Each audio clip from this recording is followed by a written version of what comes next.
Por la señal de Santa Cruz de nuestros enemigos, líbranos, Señor Dios nuestro. En nombre del Padre, y del Hijo, y del Espíritu Santo. Amén. Señor mío, Dios mío, creo firmemente que estás aquí, que me ves, que me oyes. Te adoro con profunda reverencia. Te pido perdón de mis pecados y gracia para hacer con fruto este rato de oración. Madre mía Inmaculada, San José, mi Padre y Señor, Ángel de mi guarda, interceda por mí.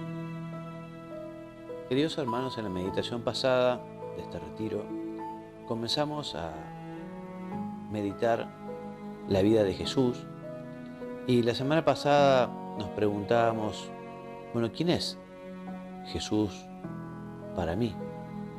¿Qué lugar ocupa Jesús en mi corazón? Y le pedimos a la Santísima Virgen que justamente sea Jesús nuestro norte, nuestro fundamento, nuestro amigo, nuestra razón de ser, en fin, que realmente podamos tener en nuestro corazón junto al suyo. Y hoy meditaremos un poquito el nacimiento de Jesús en Belén. Una meditación que seguramente se renueva todos los años en el Adviento, un tiempo precioso, ¿no? La verdad que preparar la Navidad, preparar la venida del niño Jesús, preparar el corazón como si uno preparara aquel lugar donde estuvo San José y la Virgen, donde llegó Jesús al mundo, ¿no? En aquella cueva, en aquella mangiatoia, como le decía en italiano el Papa San Juan Pablo II, ¿no? Aquel lugar destinado a las bestias, ¿no? Realmente un misterio, como el Rey de Reyes, el Señor de Señores, el Creador del cielo y la tierra, bueno, quiera elegir ese lugar para nacer. Evidentemente, aquello no fue fruto del azar, ¿no? Fruto de la casualidad, y seguramente fue uno de los temas que la Santísima Virgen le comentó a San José. Pienso que San José, cuando no encontraba un lugar para que su mujer pudiese dar a luz, cuando golpeó aquel mesón, aquella posada, y quizá algunas casas de familia, y que una tras otra se iban cerrando las puertas diciendo que no tengo lugar, no puedo, en fin, el tema que fuere. Bueno, San José seguramente se llenó de tristeza. Y evidentemente las Sagradas Escrituras no nos dan toda la información, porque San José obviamente no se fue a Poncho así nomás, ¿no? San José seguramente después de la Virgen fue la criatura más perfecta que Dios creó, y seguramente algo allí falló como para que la Virgen no tuviera un lugar para estar y para pasar la noche y para poder tener a su hijo. San José sabía que ya estaba maduros los tiempos, en fin, ya el niño Dios llegaba, su mujer, la Santísima Virgen, ya estaba por dar a luz, y la Escritura nos cuenta qué es lo que pasó. Pero lo que sí sabemos es que efectivamente tuvieron que irse hasta las afueras de allí de Belén, allí cavada en la roca calcárea, este lugar, y seguramente la Santísima Virgen, como te decía, lo consolaría a San José y le diría: José, no te preocupes, esta es la voluntad de Dios. Vos hiciste todo lo que humanamente se podría haber hecho. Vos fuiste muy previsor, ¿no? Y evidentemente la Virgen sabía que eso era así, ¿no? Que Jesús nació en ese lugar por un querer de la Santísima Trinidad, un querer del Padre, en fin. Y justamente este nacimiento en ese lugar nos deja muchísimas enseñanzas. San José María Escriba decía que el portal de Belén, el nacimiento de Jesús allí en esa cueva, era una gran cátedra, una cátedra desde donde se impartían muchísimas lecciones. Hoy vamos a detenernos en algunas pocas, ¿no? Y la primera lección que el Señor nos da es la del desprendimiento de la propia voluntad para cumplir la voluntad de Dios en la Santísima Virgen, en San José. Y otra enseñanza justamente es lo de el desprendimiento y la pobreza donde Jesús llega, ¿no? A ese lugar, pudiendo haber nacido en un palacio. Pero primero detengámonos en esto, ¿no? En lo difícil que puede ser a veces cumplir la voluntad de Dios. Porque cumplir la voluntad de Dios cuando coincide con la propia voluntad, eso es más o menos sencillo. Pero cumplir la voluntad de Dios cuando no coincide con la propia, eso ya es bastante más difícil, ¿no? Y aquello de que no hay peor sordo que el que no quiere escuchar es muy cierto.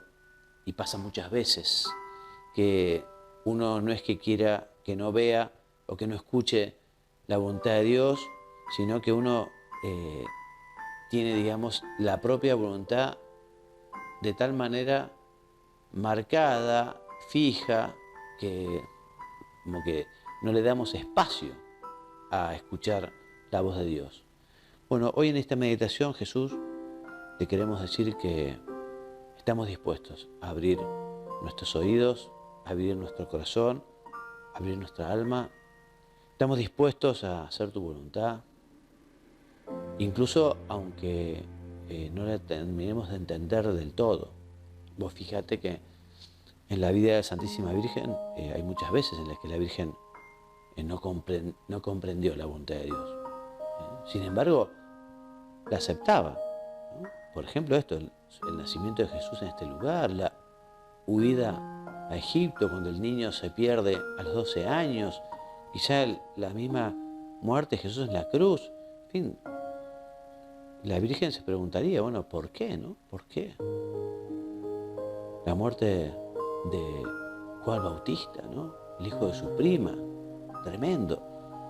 Pero la Virgen, que en esos casos seguramente no encontraba una respuesta humana, bueno, lo trataba de entender de un punto de vista sobrenatural, espiritual, en el sentido de que, bueno, Dios sabe más. Si Dios lo quiere, yo lo quiero. Bendita sea la voluntad de Dios. Y eso es lo que hoy justamente le podemos pedir a la Santísima Virgen para nosotros. Que sepamos, primero que querramos escuchar la voz de Dios. Y que efectivamente, habiendo escuchado, tengamos la generosidad de decir, amén, así sea, hágase en mí según tu palabra. Lo que no podemos hacer es poner excusas, lo que no deberíamos hacer es poner excusas, es decir que no podemos, es decir, bueno, más tarde, más adelante. No. Evidentemente es lógico que cuando uno escuche la voz de Dios, piense que Dios le pide demasiado. Y sí, suele suceder. Suele suceder porque, entre otras cosas, Dios espera mucho más de nosotros de lo que nosotros esperamos de nosotros mismos. Y además porque Dios cuenta con que Él nos va a dar la gracia, la fuerza, los medios para poder hacer aquello que nos pide. Nunca además Dios nos va a pedir algo que no podamos dar, algo que supere nuestra capacidad. Así que, en fin, Señor, te pedimos que nos ayudes a aceptar tu voluntad, entenderla, quererla, amarla, y con esa cuota siempre de incertidumbre, esa cuota de tirarse un poco a la pileta, por decirlo de alguna manera, ¿no? Porque no tenemos conocimiento total de cómo se va a desarrollar el futuro, cómo van a seguir los acontecimientos. De alguna manera vamos haciendo camino al andar, vamos justamente escuchando la voz del Señor y tratando de ir por donde Él nos marca, por donde Él nos dice. Muchas veces vienen las personas para pedirme consejo para tomar una decisión, ¿no? No sé, muchas cosas distintas, no sé. Estoy de novio, corto con mi novio, con mi novia. Bueno, yo siempre les digo, bueno, pero vos esto se lo preguntaste al Señor, porque hablar con Dios no es hablar con la pared. Hablar con Dios es hablar con un padre, hablar con un hermano, que efectivamente te va a dar la respuesta. No como quizá te pueda responder un amigo o tu padre, pero sí en algún momento haciendo la oración, leyendo algún libro, con algún consejo en la confesión, en la dirección espiritual, pero Dios te va a responder. Por eso, en primer lugar, preguntarle a Él, Señor, ¿qué tengo que hacer? ¿Cuál es mi camino? ¿Voy bien por aquí? ¿Tengo que doblar a la derecha? ¿Tengo que doblar a la izquierda? ¿Tengo que seguir derecho? Bueno, la primera gran enseñanza de esta cátedra del Portal de Belén es la aceptación de la voluntad de Dios y por parte de San José y de la Virgen. Y la humildad de Jesús, que si bien era un bebito, Él nació en este lugar y después, cuando falleció, tampoco tenía lugar donde reclinar la cabeza. Donde lo enterraron tampoco era de su propiedad. Y llevó una vida muy sobria. Jesús nos dirá, qué difícil es que un rico entre en el reino de los cielos. También nos dice el Señor que allí donde uno tiene su tesoro, allí tiene uno su corazón. Por eso tenemos que tener nuestro corazón en las cosas que son de Dios, fundamentalmente, y uno puede decir, bueno, todo, casi todo es de Dios. Sí, es verdad. Y también, digamos, un poco en el orden o en la jerarquía de valores que le corresponde, porque lo que a veces sucede es que ponemos en primero o segundo lugar cosas que no deberían serlo. Por ejemplo, toda la cuestión material, las cosas, es importante que uno justamente las tenga, quizá para poder trabajar profesionalmente, o un padre de familia para poder mantener justamente a sus hijos. En fin, lo material es muy importante y tiene su lugar, pero muchas veces no debe ser el primero, ni mucho menos. El trabajo es importante, pero hay cosas que son más importantes, como justamente el amor a Dios, la familia. Entonces, le pedimos al Señor que nos dé esa sabiduría para darle a las cosas el valor que necesitan, ¿no? Cuando Jesús habla de los pobres de espíritu, es justamente esto, ¿no? Personas que tienen ese desprendimiento. Quizá sean poseedores de riquezas, pero que viven con una gran discreción, gastando lo que se necesita, sin ningún tipo de lujo, de capricho. Más, justamente, muchas personas por tener medios tienen la posibilidad de hacer mucho bien a otras personas, ¿no? Estas instituciones.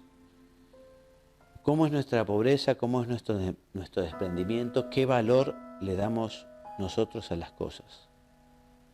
Dice el Catecismo de la Iglesia, en el número 2545, que recoge el número 42 de la Lumen Gentium, de la Constitución Dogmática del Concilio Vaticano II, que todos los cristianos han de intentar orientar rectamente sus deseos para que el uso de las cosas de este mundo y el apego a las riquezas no les impidan, en contra del espíritu de pobreza evangélica, buscar el amor perfecto.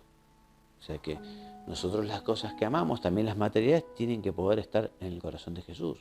Esos amores también tienen que estar ordenados. Bienaventurados los pobres de espíritu, San Mateo. A los pobres les pertenece el reino de los cielos.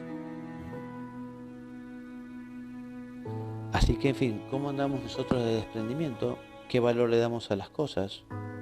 ¿Cuán apegados estamos a lo que tenemos? ¿Llevamos una vida así demasiado cómoda cómo es nuestra generosidad. Tengo un cuento que se llama La ciudad de los pozos, muy simpático, de Jorge Bucay, que nos habla un poco de esto de una manera bastante metafórica. Y dice así el cuento: esa ciudad no estaba habitada por personas como todas las demás ciudades del planeta. Esa ciudad estaba habitada por pozos, con Z, pozos, ¿no? Pozos vivientes, pero pozos al fin. Los pozos se diferenciaban entre sí no solo por el lugar en el que estaban excavados, sino también por el brocal, la abertura que los conectaba con el exterior. Había pozos pudientes y ostentosos, con brocal de mármol y de metales preciosos, pozos humildes de ladrillo y madera, y algunos otros más pobres, con simples agujeros pelados que se abrían en la tierra. La comunicación entre los habitantes de la ciudad era de brocal a brocal, y las noticias cundían rápidamente de punta a punta del poblado. Un día llegó a la ciudad una moda, entre comillas, que seguramente había nacido en algún pueblito humano. La nueva idea señalaba que todo ser viviente que se precie debería cuidar mucho más lo interior que lo exterior. Lo importante no es lo superficial, sino el contenido. Y así fue como los pozos empezaron a llenarse de cosas. Algunos se llenaban de joyas, monedas de oro y piedras preciosas. Otros, más prácticos, se llenaron de electrodomésticos y aparatos mecánicos.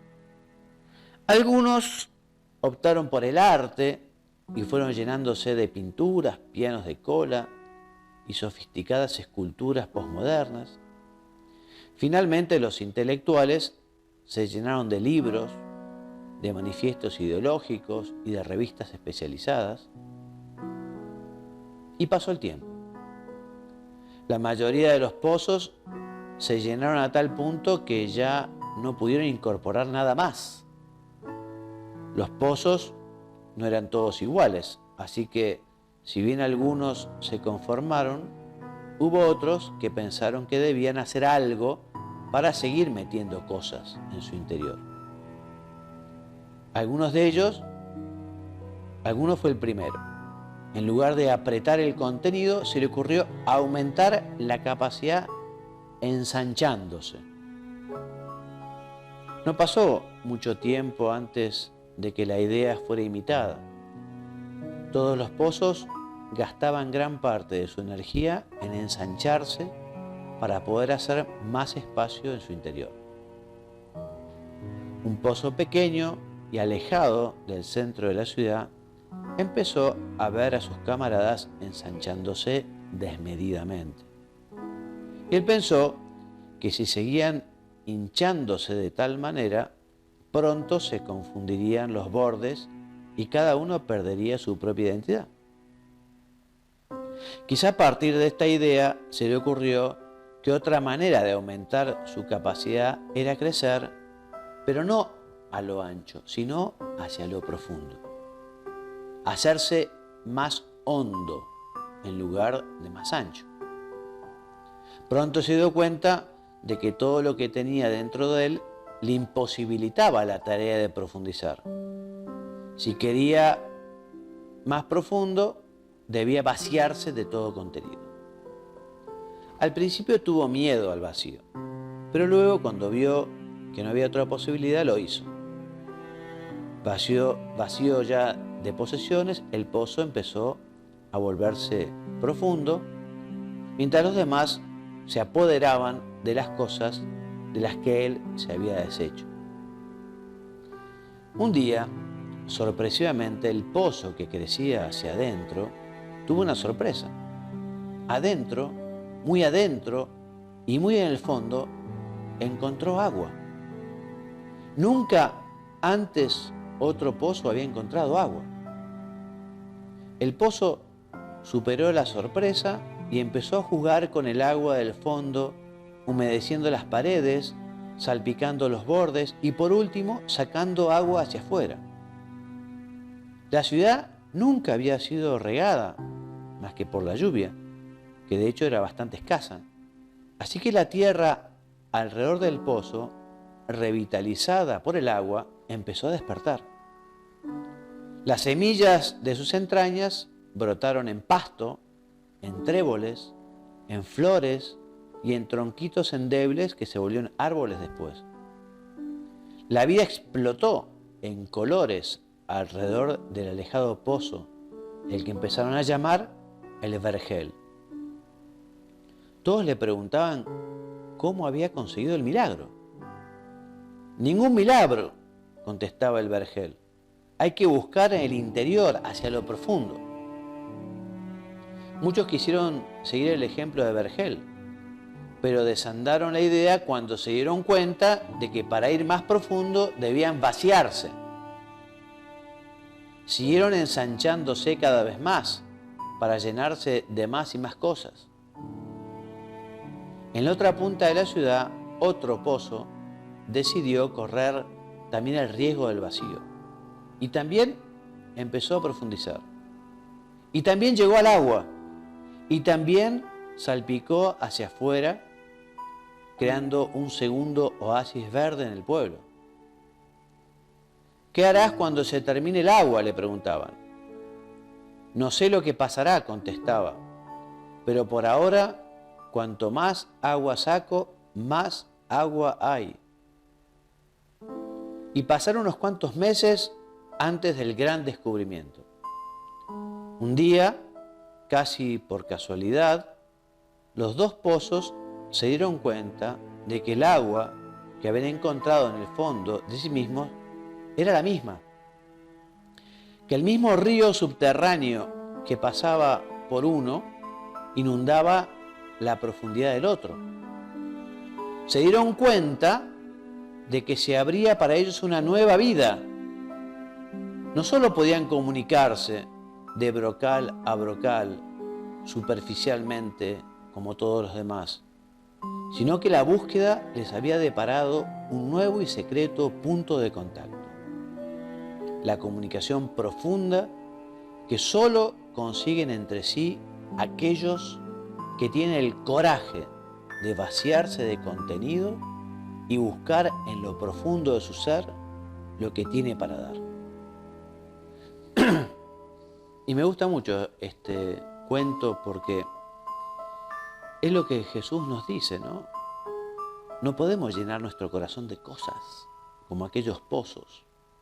No podemos permitir que las cosas, ¿no?, esos afectos desordenados, ese afecto material, nos llenen el corazón, porque no se puede amar a Dios y a las riquezas.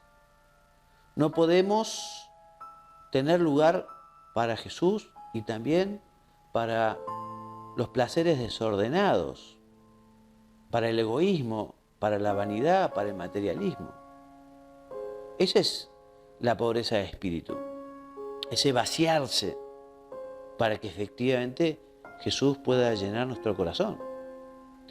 Y lo llenará con las cosas que más nos convengan.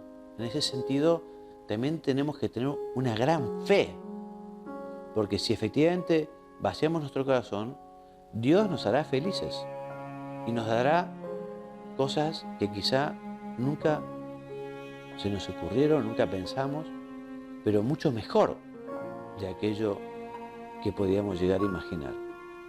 Pero ya te digo, para eso hace falta fe, para que nos lleve justamente a la generosidad de la entrega, de la donación, de ese vaciarse de uno mismo. Qué difícil es que un rico entre en el reino de los cielos. Jesús exhortaba a sus discípulos, dice el catecismo, a preferirlo a Él respecto a todo y a todos, y les propone renunciar a todos los bienes, por Él y por el Evangelio. Recordemos, por ejemplo, aquella buena viuda que solo tenía 2 moneditas de cobre, no tenía nada. Llega al templo queriendo agradecer a Dios la vida que le había dado, en fin, tantas cosas buenas que había recibido. Y esta mujer entregó todo. Y nosotros no sabemos cómo sigue la historia. Sabemos que efectivamente Jesús llamó a los apóstoles y les dijo, ven, esta mujer ha dado más que nadie, porque los demás han dado de lo que les sobraba, pero esta mujer ha dado todo. Te decía, no sabemos cómo continuó la historia de esta buena mujer, pero a mí no me cabe la menor duda de que después el Señor se volcó generosamente con esta buena mujer, generosamente, ¿no? Y no me cabe la menor duda que ser generoso con Dios es el mejor negocio que uno puede hacer. Dios no se deja ganar en generosidad. Pero claro, para eso hace falta el salto de fe. Para eso hace falta la valentía. Para eso hay que animarse, que es lo que no pudo hacer el joven rico. Porque cuando Jesús le dijo, bueno, andá, vendé todo y seguime, el hombre se fue triste. No se animó. Por eso, Madre nuestra Virgen María, te pedimos que nos ayudes realmente a vivir la pobreza de espíritu, la generosidad, a llevar una vida sobria, a llevar una vida, en fin, generosa. También sabemos lo bueno que es la limosna y la generosidad. La Sagrada Escritura nos presenta la limosna como un acto gratísimo a Dios que nunca queda sin recompensa. De ella, el libro del Eclesiástico dice que es más útil que el oro y que obtiene de Dios la remisión de los pecados.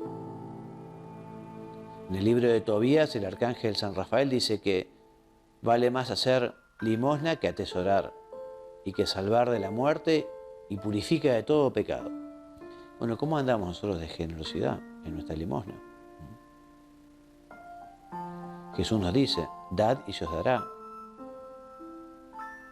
San Juan nos dice, no amemos de palabra ni de lengua, sino con obras y de verdad. Así que, en fin, hagamos el examen de conciencia y veamos cómo estamos de generosidad, cómo estamos de desprendimiento. También el portal de Belén, el nacimiento de Jesús allí, nos deja otras enseñanzas, ¿no? Además de aceptar la voluntad de Dios, de la humildad de San José y de la Virgen para querer lo que Dios quiera, además de la pobreza, del desprendimiento. También tenemos allí a los pastores y los Reyes Magos, ¿no? Que fueron a adorarlo, a agradecerle. Y a veces uno que se siente tan poca cosa, que no sabe ni cómo rezar, ni qué ofrecer a Dios, mira, hasta un burro hay en el portal de Belén. Un burro allí que le da calor al niño Dios. Y uno puede alguna vez sentirse un poco burro, pero el burro también, ¿no? Seguramente recibió el agradecimiento, ¿no?, del niño Dios por aquello, ¿no?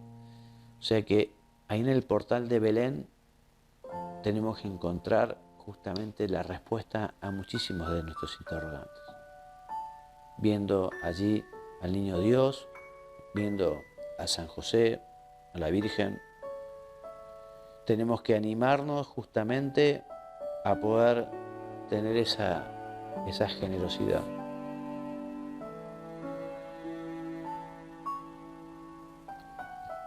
Donde en la medida en que efectivamente nos entreguemos al Señor, también nos llenaremos de una gran paz, una gran paz. Una persona que tiene fe y una persona que vive buscando la voluntad de Dios tiene una gran tranquilidad, porque sin ser, digamos, un irresponsable, pero dice, bueno, ya Dios dirá, ¿no? Dios dirá, vamos viviendo el presente, haciendo las cosas que pensamos que es lo que Dios quiere para cada uno, y después, bueno, no sé, Dios dirá. Eso de que estamos en las manos de Dios es una gran verdad, una gran verdad. Pero bueno, hay muchos que les falta fe y quieren tener todo absolutamente dominado, y pareciera como que si jugaban al ajedrez con Dios, ¿no? Bueno, si muevo esta ficha, si Dios mueve esta otra. Y a veces no, hay que confiar, a veces como que Dios nos patea el tablero, ¿no? Y dice, bueno, muy bien, vamos por aquí. Ya se ve que esta es la voluntad de Dios, vamos por aquí.